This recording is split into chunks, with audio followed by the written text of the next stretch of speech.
I've been thinking I really want to do that multiple camera setup that I did when I had my unboxing of the Slave One for X-Wing Miniatures.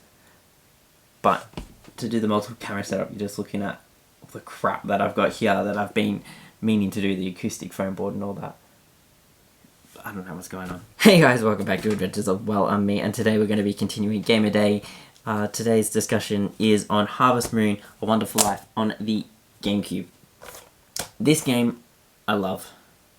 I love kind of like those farming and life simulator games.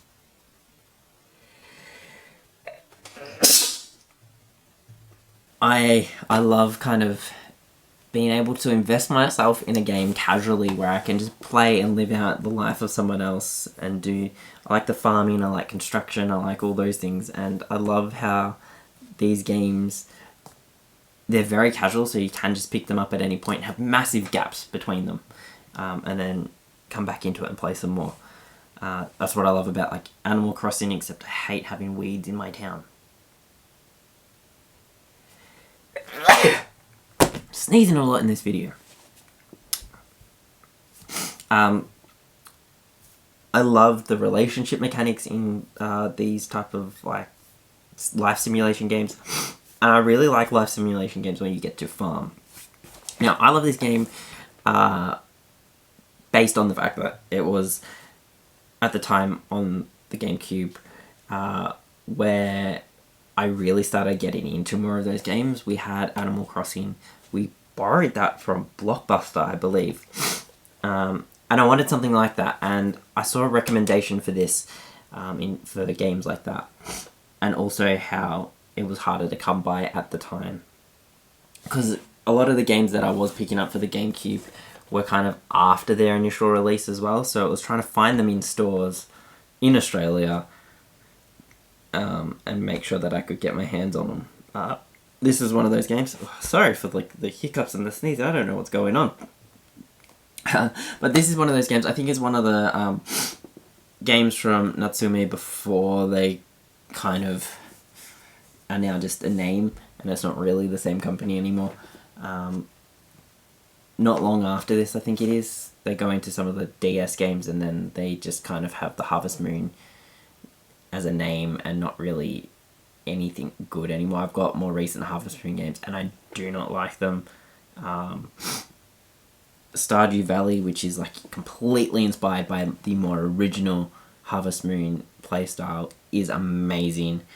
And that's a game that I'd recommend now instead of going and buying a Harvest Moon game, because I think the Harvest Moon games that are out now just don't have the same appeal as they used to. This is one of my favourites.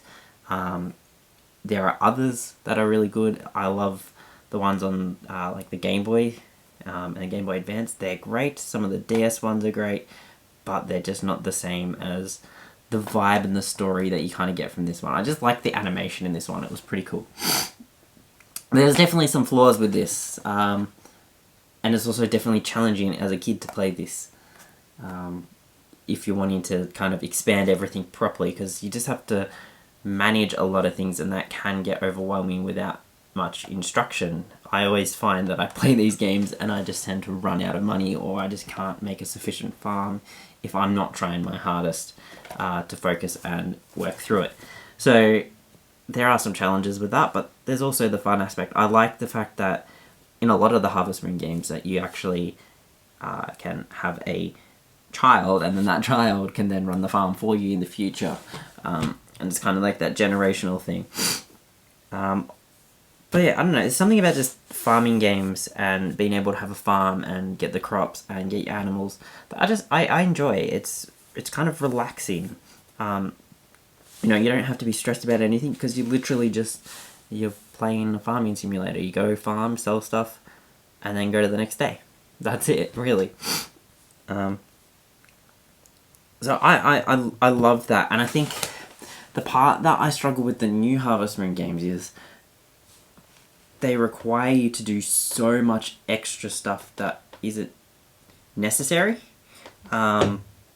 There's so much focus on exploring each different part of the area to get different land, and you do different quests to unlock more land and unlock new things, and you have to get new tools to then be able to break things down, and it just became super complicated. I think around the time of this and some of the ones on the portable consoles at the time, they kind of just offered you a more casual, relaxed play style, and it wasn't so focused on all these quests that you had to complete to be able to do the next thing and move on and yada yada yada. I like this one because I could just play it and have some fun, even though there were some flaws with it, even though the controls can sometimes be annoying or it gets a bit glitchy and, you know, the movement is jarring compared to like newer games and all that. But I still like it. I think the most frustrating thing is like the amount of time it takes when you like initiate, like, you know, you're cutting down things, when you're planting the seeds, and the amount of time that it takes to do that, it just drags on, and then you use your energy, and I feel like there's just so many things like that that can drag it down, but it's also the challenge of it, and it's also fun. I've always wanted to get the version of this which you could play, I think you can play as a girl. It's like the special edition version of it, kind of re-released with a few little updates in the story. I know you can get it on the PlayStation store, I'm pretty sure. But I've always looked at that and wanted to get that just as like a digital copy that I can have and play. But yeah, it's not always easy to get a hand on some of those guns. I purchased one from the PSP as a digital one. Didn't get very far with it. I found it a little bit frustrating trying to work it out. I think that's the problem. It gets to a point where some of the games are good and then some of the others are just frustrating. This one I think is good. Others I think are frustrating, and it's hard to... There are a lot, so I can't even like think of the other names off the top of my head of the ones that I find frustrating. But I did find the one on the PSP frustrating. And I find the one on the Switch horrible. And there's a newer one on the 3DS which I find horrible. A Tale of Two Towns or whatever it is was alright. But yeah, it's a bit of hit and miss now, and like the latest thing that I saw was like a Harvest Moon Dash game or something. I don't know, it was on the eShop. It looked terrible. It looked absolutely dreadful. So quality wise, the games have kind of gone downhill. But if you do have a GameCube, or if you've got a PlayStation 2 or something, you're looking for a game that's casual, you know, you could pick up Harvest Moon. There's plenty of other options out there as well, and I'm sure people on the internet could tell you all about them. But that's just one that I've got for like a farming or life simulator game. And I think it's pretty good. I enjoy it. I definitely enjoy it.